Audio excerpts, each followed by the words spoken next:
Hello, എല്ലാവർക്കും നമസ്കാരം. ഇന്ന് ചിക്കൻ കട്ട്ലറ്റ് തയ്യാറാക്കിയാലോ? കഴിച്ചാലും കഴിച്ചാലും മതി വരാത്ത ഒടുക്കത്തെ ടേസ്റ്റുള്ള ഒരു കിടിലൻ ചിക്കൻ കട്ട്ലറ്റിൻ്റെ റെസിപ്പിയുമായിട്ടാണ് ഇന്ന് നമ്മൾ എത്തിയിട്ടുള്ളത്. എന്നാൽ ഒട്ടും വൈകുന്നില്ല, നമുക്ക് നമ്മുടെ ആ ഒരു വീഡിയോയിലേക്ക് കിടക്കാം.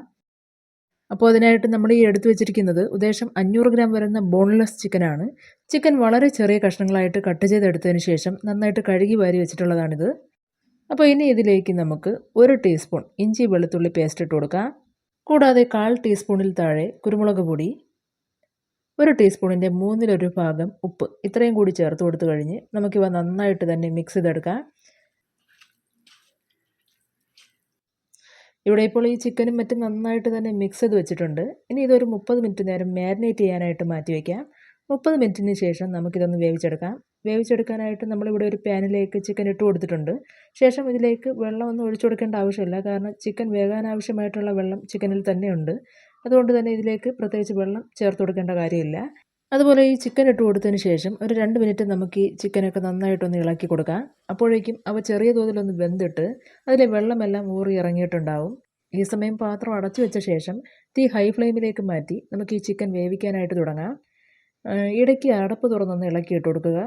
അപ്പോൾ ദേ കണ്ടല്ലോ, നമ്മൾ നേരത്തെ പറഞ്ഞിരുന്നത് പോലെ ചിക്കൻ ഏകദേശം വെന്ത് അതിൽ വെള്ളമെല്ലാം ഊറി ഇറങ്ങി തുടങ്ങിയിട്ടുണ്ട്. അപ്പോൾ ഇനി അങ്ങോട്ട് തീ ലോ ഫ്ലെയിമിലേക്ക് മാറ്റാം.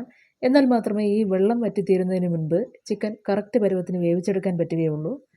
അങ്ങനെ ഈ ചിക്കൻ വേകാനെടുക്കുന്ന ഗ്യാപ്പിൽ നമുക്ക് ഈ കട്ട്ലറ്റിലേക്ക് ചേർക്കാൻ ആവശ്യമായ ഉരുളക്കിഴങ്ങ് അവിച്ച് അല്ലെങ്കിൽ പുഴുങ്ങിയെടുത്ത് വയ്ക്കാം. ഇവിടെ ഒരു വലിയ ഉരുളക്കിഴങ്ങും അതുപോലെ ഒരു മീഡിയം വലിപ്പമുള്ള ഉരുളക്കിഴങ്ങുമാണ് നമ്മൾ ഈ എടുത്ത് വെച്ചിട്ടുള്ളത്. ഇനി ഇതൊരു സ്പൂണോ സ്പാഷറോ ഉപയോഗിച്ച് തരികളൊന്നുമില്ലാതെ ഉടച്ചെടുത്ത് വയ്ക്കാം. അപ്പോൾ ഇത്രയും ഒന്നായി കഴിയുമ്പോഴേക്കും നമ്മുടെ ചിക്കൻ കറക്റ്റ് പരുവത്തിന് വെന്ത് കിട്ടിയിട്ടുണ്ടാവും. ഇവിടെ ഏകദേശം 20 മിനിറ്റോളമായി ചിക്കനൊക്കെ നന്നായിട്ട് തന്നെ വെന്ത് കിട്ടി.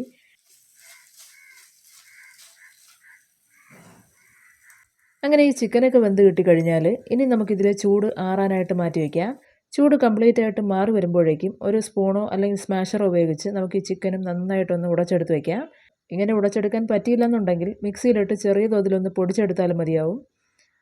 അപ്പോൾ ഇതും കൂടി ഒന്ന് ചെയ്തു വെച്ച് കഴിഞ്ഞാൽ ഇനി നമുക്കിതിലേക്ക് ആവശ്യമായ മസാലക്കൂട്ടൊന്ന് തയ്യാറാക്കിയെടുക്കാം. അതിനായിട്ട് ഒരു കടായി അടുപ്പത്തേക്ക് വെച്ചിട്ട് അതിലേക്ക് 1 ടേബിൾ സ്പൂൺ വെളിച്ചെണ്ണ ഒഴിച്ചു കൊടുക്കാം. ഇനി ഈ വെളിച്ചെണ്ണ നല്ലതുപോലെ ഒന്ന് ചൂടായി വരുമ്പോഴേക്കും അതിലേക്ക് ഒരു 3 മീഡിയം സൈസ് സവാള സ്ലൈസ് ചെയ്തത് ഇട്ട് കൊടുക്കുക. ഒപ്പം തന്നെ ഒരു പച്ചമുളക് ചെറുതായിട്ട് അരിഞ്ഞതും കുറച്ച് കറിവേപ്പില ചെറുതായിട്ട് അരിഞ്ഞതും കൂടി ഇട്ട് കൊടുക്കാം. പോരാത്തതിന് 1 ടീസ്പൂണിൻ്റെ 1/3 ഭാഗം ഉപ്പ്, ഇത്രയും കൂടി ചേർത്ത് കൊടുത്തു കഴിഞ്ഞാൽ ഇനി നമുക്കിത് നന്നായിട്ടൊന്ന് വഴറ്റിയെടുക്കാം. അതായത് ഈ സവാളയുടെ കളറൊന്ന് ചേഞ്ചായി ചെറിയൊരു ഗോൾഡൻ കളറായി വരുന്നത് വരെ വേണം ഇളകി കൊടുക്കാൻ. അങ്ങനെ ഇവിടെ ഈ പറഞ്ഞതുപോലെ സവാള നന്നായിട്ട് വഴണ്ട് അതിൻ്റെ ആ ഒരു കളറൊക്കെ ഒന്ന് ചേഞ്ചായി തുടങ്ങുമ്പോഴേക്കും ഇനി ഇതിലേക്ക് നമുക്ക് പൊടി ഐറ്റംസ് ഓരോന്നായിട്ട് ഇട്ട് കൊടുക്കാം. 1 ടീസ്പൂൺ മുളക് പൊടി, 1/2 ടീസ്പൂൺ മല്ലിപ്പൊടി, ഒരൽപ്പം മഞ്ഞൾപ്പൊടി, 1/2 ടീസ്പൂൺ ഗരം മസാല, ഇത്രയും ഒന്ന് ചേർത്ത് കൊടുത്തു കഴിഞ്ഞാൽ വീണ്ടും തുടരെ ഇളക്കി നമുക്ക് ഈ മസാലക്കൂട്ട് നന്നായിട്ട് തന്നെ മൂപ്പിച്ചെടുക്കാം. ഇങ്ങനെ ഈ മസാലക്കൂട്ട് മൂത്ത് വരുന്നതോടൊപ്പം തന്നെ സവാള കുറച്ചുകൂടി നല്ലതുപോലെ വഴണ്ട് കിട്ടും. ഇവിടെ ഇപ്പോൾ നിങ്ങൾക്ക് കാണാം സവാളയും മസാലക്കൂട്ടുകളുമെല്ലാം നന്നായിട്ട് മൂത്ത് അതുപോലെ വഴണ്ട് കിട്ടിയിട്ടുണ്ട്. ഇനി ഇതിലേക്ക് നമുക്ക് നേരത്തെ തന്നെ വേവിച്ചുടച്ച് വെച്ച ഒരു ഉരുളക്കിഴങ്ങ് ചേർത്ത് കൊടുക്കാം. ഇവിടെ ഇപ്പോൾ ഈ വേവിച്ചുടച്ച് വെച്ച ഉരുളക്കിഴങ്ങ് ചേർത്ത് ജസ്റ്റ് ഒന്ന് ഇളക്കി കൊടുത്തിട്ടുണ്ട്. ഇനി ഒപ്പം തന്നെ നമുക്ക് നേരത്തെ തന്നെ വേവിച്ച് മാറ്റി വെച്ച അതേപോലെ ഉടച്ചു വെച്ച ആ ഒരു ചിക്കനും കൂടി ചേർത്ത് മിക്സ് ചെയ്യാം. ഇങ്ങനെ മിക്സ് ചെയ്ത് കൊടുക്കുന്ന സമയത്ത് ഉപ്പ് നോക്കിയിട്ട് പോരാ എന്ന് തോന്നുന്നുവെങ്കിൽ ആവശ്യത്തിന് ഉപ്പ് കൂടി ചേർത്ത് ഇളക്കി കൊടുക്കുക. ഇവിടെ നമ്മളാകട്ടെ 2 തവണകളിലായിട്ട് 1/4 ടീസ്പൂൺ ഉപ്പ് ചേർത്ത് കൊടുത്തിട്ടുണ്ട്. അത് തന്നെ മതിയാകും, കാരണം നമ്മൾ പാകത്തിന് തന്നെയാണ് ഉപ്പ് ചേർത്ത് കൊടുത്തിട്ടുള്ളത്. അങ്ങനെ ഇവിടെ ഈ ചിക്കനും ഉരുളക്കിഴങ്ങും എല്ലാം ചേർത്ത് നന്നായിട്ടൊന്ന് മിക്സ് ചെയ്ത് വെച്ച് കഴിഞ്ഞാൽ ഇനി ഇതിലെ ചൂട് കംപ്ലീറ്റ് ആയിട്ട് മാറുന്നത് വരെ ഒരു വശത്തേക്ക് മാറ്റി വയ്ക്കാം. ചൂട് മാറിയതിന് ശേഷം കുറേശ്ശെ കയ്യിലെടുത്ത് ഉരുട്ടി കൈവെള്ളയിൽ വെച്ചൊന്ന് ഷേപ്പ് വരുത്തി കൊടുക്കുക. ഇവിടെ നമ്മൾ ഓവൽ ഷേപ്പിലാണ് ഈ കട്ട്ലറ്റ് ഉണ്ടാക്കിയെടുക്കുന്നത്. എല്ലാം ഇതേ രീതിയിലൊന്ന് ഷേപ്പ് ചെയ്ത് വെച്ച് കഴിഞ്ഞാൽ ഇനി ഇവ ഓരോന്നായിട്ട് എടുത്ത് ആദ്യം മുട്ടയിലൊന്ന് ഡിപ്പ് ചെയ്യുക. ശേഷം ബ്രെഡ് പൊടിയിലേക്ക് ഇട്ടൊന്ന് കോട്ട് ചെയ്തെടുക്കുക. ഇവിടെ നമ്മൾ ഒരൊറ്റ തവണ മാത്രമേ ഈ കട്ട്ലറ്റ് ബ്രെഡ് പൊടിയിലിട്ട് കോട്ട് ചെയ്തെടുക്കുന്നുള്ളൂ. ഇനി ഒരു പക്ഷേ ഒരു തവണ കൂടി ചെയ്യുകയാണെങ്കിൽ, അതായത് ഈ ബ്രെഡ് പൊടിയിലേക്ക് ഇട്ടതിന് ശേഷം വീണ്ടും ഒരിക്കൽ കൂടി മുട്ടയിലേക്ക് ഒന്ന് മുക്കി ബ്രെഡ് പൊടിയിലിട്ട് കോട്ട് ചെയ്തെടുക്കുകയാണെങ്കിൽ അതിൻ്റെ ആ ഒരു പുറം ഭാഗം എണ്ണയിലേക്ക് ഇടുന്ന സമയത്ത് പൊട്ടിപ്പോകാനുള്ള ചാൻസ് കുറവായിരിക്കും.